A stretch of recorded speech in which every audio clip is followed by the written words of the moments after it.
Muy buenos días, amada Iglesia Hispana Antioquía. Bienvenidos al devocional de hoy. Hoy es el día martes 28 de septiembre. Vamos a ver la palabra en 1 Timoteo capítulo 5, versículo 17 al 25. El título del devocional de hoy es Cómo tratar a los siervos líderes de la iglesia. Si en el pasaje de ayer el apóstol Pablo dio instrucciones específicas de cómo tratar diferentes casos, en especial el caso de las viudas y cómo se deben de distribuir las necesidades de las viudas. En el pasaje de hoy vamos a ver cómo el apóstol Pablo le instruye a Timoteo a tratar con los siervos líderes de la iglesia, cómo deben de ordenar a los pastores y a los ancianos, cómo deben de confrontar a los siervos líderes, ancianos o pastores que están en pecado, y cómo deben de servir a los pastores, proveyendo por sus necesidades económicas y materiales. Dice la palabra de Dios empezando en el versículo 17. Dice la palabra de Dios así: los ancianos o los obispos, dice en el griego hay varias palabras que se usan: presbúteros, que es la palabra que traducimos anciano, o episcopoi. Es como podemos decir que supervisor o un manager, una persona que maneja, que gobierna la iglesia de Dios. Dice, los ancianos que gobiernan bien sean tenidos por dignos de doble honor, mayormente los que trabajan en predicar y enseñar. Pues la escritura dice, no pondrás bozal al buey que trilla, y digno es el obrero de su salario. Ahora, yo creo que en muchos de nuestros países en Latinoamérica, la verdad nos dejamos llevar más por las cosas culturales que por las cosas bíblicas. ¿Por qué digo eso? Porque no muchos cristianos y no muchos pastores, no muchas iglesias entienden lo que dice la palabra aquí. Ahora, no es porque sean ignorantes o porque no quieran entender, porque yo entiendo perfectamente que hay muchas iglesias muy humildes que no tienen lo suficiente económicamente para mantener a su pastor. Así que en toda Latinoamérica la gran mayoría de los pastores son bivocacionales, es decir, tienen dos vocaciones o dos trabajos. Tienen un trabajo que les ayuda a ganar su dinero, su sustento, su pan y todo lo que necesitan para pagar la renta y los biles y todo eso.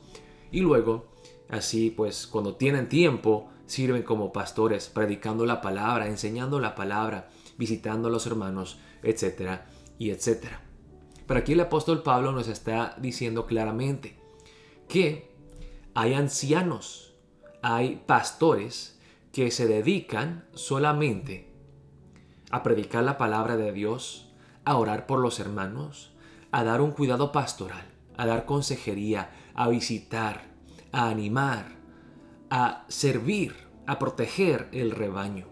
Y ese es su trabajo así a tiempo completo. Algunos hermanos me han preguntado, y yo les entiendo y les respeto esa pregunta que me hacen. ¿Sí? Pastor, ¿y usted no trabaja? O sea, ¿no tiene otro trabajo que usted hace? O sea, ¿qué hace de día? ¿Qué hace durante la semana? ¿Usted solamente viene los domingos a predicar la palabra o los martes a cantar algunas alabanzas y a predicar un poco y pues ¿qué más hace? O sea, ¿trabaja en alguna fábrica o anda de chofer de Uber o qué hace? Y yo les explico que no, hermanos, yo me dedico a tiempo completo a servir como pastor de la iglesia porque hay muchos hermanos con muchas necesidades y les explico. Y además, esto de predicar no es algo que se hace así improvisado, que uno dice, ok, pues yo siento que pues Dios quiere que yo hable hoy de Lucas 9:23 y ya mañana pues cuando me levanto digo, ok, pues hoy vamos a escoger aquí Mateo 28, aquí vamos a escoger aquí la palabra en Génesis 3. No, mi deber como pastor es orar y tener comunión con Dios y guiar al rebaño espiritualmente, alimentándoles con la palabra de Dios. Y de la misma manera que la comida pues no se prepara solita, alguien tiene que cocinar y preparar la comida, uno tiene que preparar una buena prédica, un buen sermón. Y por eso aquí el apóstol Pablo dice, que los que trabajan en predicar y enseñar, y es un trabajo, o sea, es un trabajo, no digan, no, predicar no es trabajo, yo trabajo porque yo voy a la yarda, a la grama, yo trabajo en construcción, yo hago limpieza, yo hago esto y lo otro. Lo que hacen los pastores no es trabajo. Aquí dice, los que trabajan en predicar y enseñar sean tenidos por dignos de doble honor. Y esto de predicar y enseñar no es para cualquier persona. Sean tenidos por dignos de doble honor. Aquí, ¿qué es lo que quiere decir el apóstol Pablo? Dos maneras de mostrarles honor. Primeramente, respetando a los pastores y segundamente, apoyándoles económicamente. Ahora, yo entiendo que hay muchas iglesias y pastores que predican la prosperidad, que lucran de los hermanos y que toda la ofrenda que entra a los diezmos pues va directo a sus bolsillos. Eso es aborrecible ante Dios, no hay nada de transparencia en esas iglesias, no hay temor de Dios, se ha convertido en un negocio. Pero aquí dice, pues la escritura dice, no pondrás bozal al buey que trilla, que es la palabra en Deuteronomio 25 de Moisés, y digno es el obrero de su salario. Estas son las palabras de Jesús mismo en Lucas capítulo 10 versículo 7.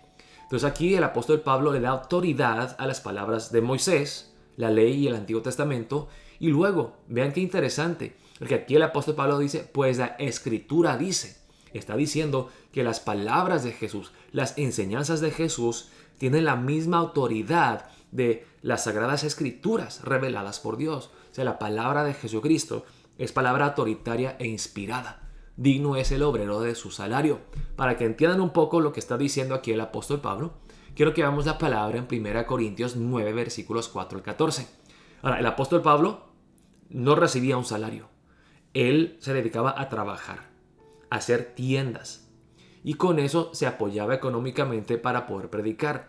Pero solamente porque el apóstol Pablo haya hecho eso no significa que no pueden haber otros pastores o misioneros que dependan del apoyo material, del apoyo económico de los hermanos para poder sobrevivir, no vivir una vida lujosa, una vida sencilla, una vida austera para la gloria de Dios sirviendo a los hermanos, para que entonces los pastores no tengan que preocuparse por tantas cosas y puedan enfocarse en orar por los hermanos y servirlos en el amor de Cristo. Dice en 1 Corintios 9, 4 al 14. ¿Acaso no tenemos derecho de comer y beber? ¿No tenemos derecho de traer con nosotros una hermana por mujer como también los otros apóstoles y los hermanos del Señor y Cefas? ¿O solo yo y Bernabé no tenemos derecho de no trabajar? O sea, nos estamos privando de muchas cosas, pero no es porque Dios nos manda que como apóstoles o como siervos no podemos tener estas cosas, no podemos disfrutar de estas cosas. Nosotros voluntariamente decimos, ok, yo no quiero tener una esposa porque quiero servir al Señor fielmente. Yo no les voy a pedir ofrendas porque yo prefiero trabajar. ¿Quién fue jamás soldado a sus propias expensas? ¿Quién planta viña y no come de su fruto? ¿O quién apacienta el rebaño y no toma de la leche del rebaño? ¿Digo esto solo como hombre?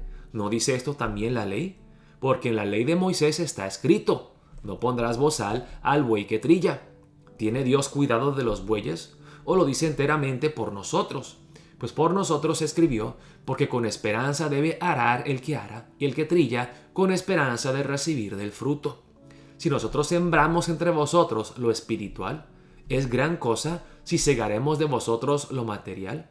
Si otros participan de este derecho sobre vosotros, cuánto más nosotros. Pero no hemos usado de este derecho, sino que lo soportamos todo por no poner ningún obstáculo al Evangelio de Cristo. ¿No sabéis que los que trabajan en las cosas sagradas comen del templo y que los que sirven al altar del altar participan? Así también ordenó el Señor a los que anuncian el Evangelio que vivan del Evangelio. Aquí el apóstol Pablo no está diciendo que los predicadores deben de cobrar cantidades exorbitantes cada vez que predica, pero está diciendo que Dios provee por todas las necesidades económicas y materiales de sus siervos a través de su iglesia, a través de los hermanos. Seguimos aquí, vamos a ir rápidamente hasta el versículo 25. Contra un anciano no admitas acusación, sino con 2 o 3 testigos. A los que persisten en pecar, repréndelos delante de todos para que los demás también teman. Entonces, como vimos en Mateo 18, por ejemplo, la disciplina espiritual en la iglesia. Confrontar a una persona, luego llevar testigos. Ahora, los que sirven al Señor en la iglesia son personas que están más en el público, en el ojo público, y pueden ser el blanco de muchas críticas, de mentiras, de acusaciones falsas. Entonces dice el apóstol Pablo a Timoteo, con mucha sabiduría, hay personas que pueden hablar mal de los pastores. Por ejemplo, el pastor Jo, una mujer un poco loca de mente, llegaba a la iglesia y repartía invitados. Me voy a casar con el pastor Jo. Ahora, gracias a Dios, las personas sabían que ella no estaba muy bien psicológicamente. Pero ¿qué pasa si de repente una diaconisa, que es respetada por la iglesia, de repente con malas intenciones quiere atacar al pastor y difunde una mentira? Así que con mucho cuidado debemos de acercarnos y confrontar a los ancianos, pero, y aquí está diciendo el apóstol Pablo, los ancianos no son perfectos, son pecadores. Si están en pecado, debemos confrontarles. Temer a Dios y no al pastor, a los siervos de Dios. Ellos son iguales que nosotros, pecadores humanos, falibles. Dice, te encarezco delante de Dios y del Señor Jesucristo y de sus ángeles escogidos, que guardes estas cosas sin prejuicios, no haciendo nada con parcialidad. No hacer acepción de personas, darle más atención al anciano porque es anciano. O, por ejemplo, descuidar de algunas críticas que vienen de algunos hermanos hacia los ancianos, porque diciendo, pues ellos no son líderes, o sea, que ellos qué van a saber. No, tenemos que no hacer acepción de personas. Luego dice el apóstol Pablo, no impongas con ligereza las manos a ninguno, ni participes en pecados ajenos, consérvate puro.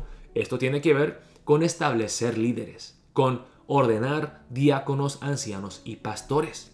No impongas con ligereza las manos a ninguno, dándole un puesto importante en la iglesia como siervo líder, porque si ellos pecan, tú participarás con ellos, tú serás cómplice en sus pecados. Denle un tiempo de prueba, como vimos en 1 Timoteo 3, para asegurarnos del carácter de la persona. Luego dice en el versículo 23 algo que parece salir de la nada. Ya no bebas agua, sino usa de un poco de vino por causa de tu estómago y de tus frecuentes enfermedades. Han habido teólogos que completamente han eliminado este versículo diciendo estas no fueron palabras originales del apóstol Pablo, ¿cómo puede ser esta palabra inspirada por Dios? Pero el apóstol Pablo le está diciendo a Timoteo, mire Timoteo, hay muchos siervos líderes que son legalistas, que creen que no pecando como las demás personas, viviendo así como santitos, hermanitos, aleluya, que no tocan, no beben y no hacen esto y lo otro, pues que ellos son mejores. Timoteo, no. Dios nos ha dado las cosas para que las disfrutemos en moderación, con dominio propio. Y en este caso, pues no era una cerveza o qué sé yo, tequila o whisky. Era un poco de vino que en esos tiempos, la verdad, no contenía mucho alcohol, para ayudarle en su digestión, porque Timoteo, como les dije, era un joven pastor enfermizo y tenía problemas de digestión. Entonces el apóstol Pablo dice, todas las provisiones que ponen estos supuestos líderes, no les hagas caso. Tenemos libertad en Cristo y no debemos de tratar de creernos mejores o superiores a las demás personas porque obedecemos estrictamente la ley. Sigue en el versículo 24, los pecados de algunos hombres se hacen patentes antes que ellos vengan a juicio, mas a otros se les descubren después. Esto está conectado al versículo 22. Algunos siervos líderes serán buenos en esconder sus pecados, y los pecados vienen escondidos por detrás. Pero hay personas que pues el pecado pues, se adelanta delante de ellos y ya todos saben que son pecadores. Dice el apóstol Pablo, Timoteo, sé sabio, porque hay diferentes tipos de personas. Algunos que obviamente, patentemente, explícitamente son pecadores, pero hay otros que son muy buenos para ocultar las cosas. Así que ten paciencia en probar a las personas antes de ponerles en puestos de liderazgo. Asimismo, se hacen manifiestas las buenas obras y las que son de otra manera no pueden permanecer ocultas. Vimos muchos temas hoy día acerca de los siervos líderes, cómo tratarlos, cómo confrontarlos si es necesario. Y también aquí cómo establecerlos con paciencia, un proceso cuidadoso. Así que la palabra de Dios, que es inspirada, nos enseña cómo hacer todas las cosas dentro de la iglesia. Oremos en este momento pidiéndole al Señor, Señor, queremos que nuestra iglesia sea una iglesia bíblica, que se pegue a la palabra, que haga las cosas como tú nos mandas y que también en nuestros hogares obedezcamos tu palabra, que hagamos las cosas como tú nos mandas en tu palabra. Oremos de esa manera para empezar el día de hoy. Estaremos viéndonos hoy en la noche a las 7:30 para el culto presencial en nuestra iglesia. Dios los bendiga, amada Iglesia Hispana Antioquía.